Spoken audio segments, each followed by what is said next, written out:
श्रीराम जय भगवान. काय बरे आहे ना दोस्तांनो? व्यवस्थित चाललंय का सगळ्यांचं? घ्या काळज्या, स्वतःच्या काळज्या घ्या. आणि जीवनात येऊन आहे ना, जी बाहेर कुठं असताना तुम्ही तर नातेवाईकांना फोन करीत राहा, नातेवाईकांसंग बोलत राहा. आईवडिलांना फोन करा. अरे त्यांना काय नाही लागत, फक्त आम्ही एक शब्द आईवडिलांना ना, एक शब्द फक्त बोला, तुमचं काय चाललंय, बरं आहे का, फक्त म्हणून. बाकी काही विचारू नका. तुमचे पैसे पाणी धन दौलत तुमच्या खिशाने राहू द्या. आणि देवाला एकच विनंती घ्या, फक्त आमचे आईवडील सुखी राहू द्या म्हणून. जीवनात दुसरं काही सांगा येत नाही माणसाच्या. तुम्ही कुठं बी असू द्या, ज्यावेळेस तुम्हाला वाटतं आता एक आपल्याला थोडीफार मदत करायची, त्यावेळेस आईवडिलाचं नाव घेऊन मदत करा. तुम्हाला सुख भेटेल सगळं. आणि भावांनो, नाती तोडू नका रे. सगळ्याला कळकळून विनंती आहे माझी, तुमच्या हात जोडून सांगतो सगळ्यांना मी. अरे हे नाते आहेत ना, तरी आज तुम्ही जिवंत आहे तोपर्यंत तुम्ही नातेला बोलता चालता. त्यावेळेस आपण जातो ना, त्यावेळेस कमीत कमी पाठीमागल्याला 2 शब्द बोलते नात्यात ते माणसं. आता कुणी नाही बोलत, किती जर रिक्स घेतला, आपण बोलायचा प्रयत्न केला, कोणी नाही बोलत, त्याला प्रश्न नसतो काही. पण होता येईल तेवढं तुमचं मन साफ राहू द्या नात्याबद्दल.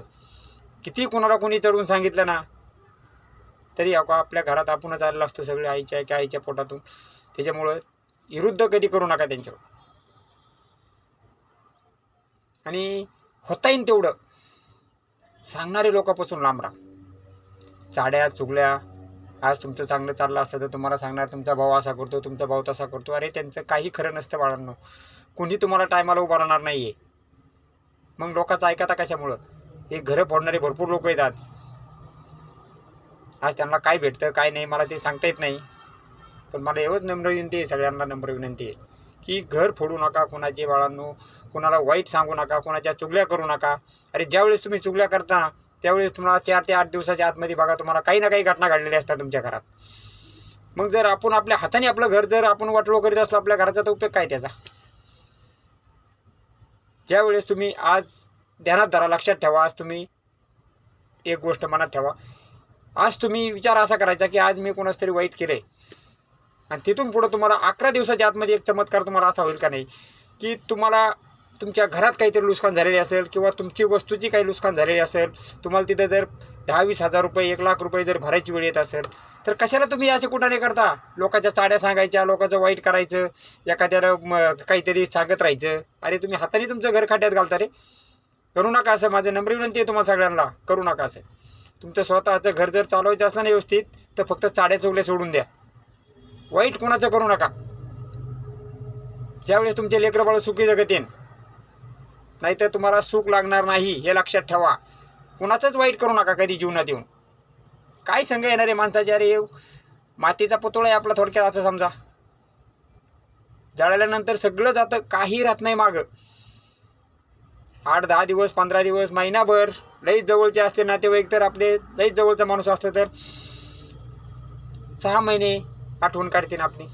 तिथून पुढं गेलेल्या माणसाची आतापर्यंत कुणी आठवण काढली ती. त्याच्यामुळे चांगलं करा, वाईट नका करू कोणाचं. अरे हे वरचा बघतोय तुम्हाला, काय करता तुम्ही खाली ती. वाईट नका करू. जगायचं जर असलं, तुमचे लेकरं बाळ सुखी ठेवायचे असेल ना, फक्त कोणाचं वाईट करायचं नाही. बघा तुम्हाला काही जरी अडचण आली तिथून पुढं नामस्मरण करा एखाद्या देवाचं, सगळं व्यवस्थित होईल. आणि आईवडिलांची सेवा करा. पहिली गोष्ट म्हणजे आईवडील आपल्याला त्यांनी दुनिया दाखवली ना, त्यांना विसरू नका कधी जीवनात येऊन. बोला तुमच्या इकडनं काही त्यांना देणं नका होऊ द्या, पण 2 शब्द प्रेमाने बोला फक्त. यांचा तुम्हाला आशीर्वाद आहे, आणि तुम्ही पुढं कर्तव्याला सर्व काही गोष्टी करू शकता.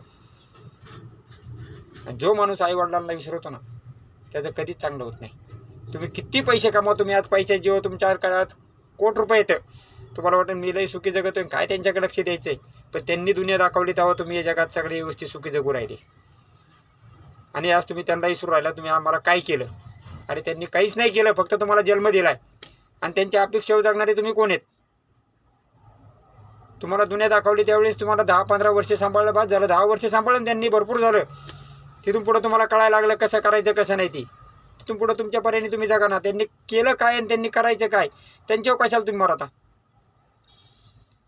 अरे साधी बुळी माया असती त्यांची आपल्यावरती. आपल्याला त्यांनी जीवन दाखवलेलं आहे. अजून ह्याच्यापेक्षा परीक्षा काय पाहिजे तुम्हाला अजून? हां, या जगात तुम्ही जी सगळं बघताय फिरताय, ते तुम्हाला आईवडिलांनी जन्म दिलाय ना. आज त्यांचा विचार तुम्ही केला कधी? तुम्ही मोठे झाले, तुम्ही एक साधा फोनसुद्धा करू शकत नाही आईवडिलांना. काय संग येणार आहे तुमच्या? ही तुम्ही आज कमवता, तुम्ही दंडवलं तुम्हाला दिसते ना, त्यांचा आशीर्वाद आहे, हे लक्षात ठेवा. तुम्ही कुठल्या देवळात जाऊ नका आणि पाया पडू नका, फक्त आईवडिलाला एक फोन करा कमीत कमी. काय चाललंय असं विचारा फक्त.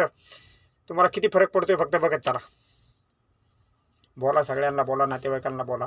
नाराज राहू नका. अरे जन्मात काही संघ येणार नाही माणसाच्या देवा, काहीच नाही संघ येत. लक्षात ठेवा. तुम्ही आज बारीक विचार करून चला. जगात तुम्ही जगताय ना, त्यात काही दिसतंय तुम्हाला, फक्त विचार करा बारीक. आज तुम्ही पैसे जीव जगता ना, तुमचे हातपाय त्यावर चलते, त्यावर तुम्हाला पैसे तुम्हाला वाटते जवळ येत आपल्या.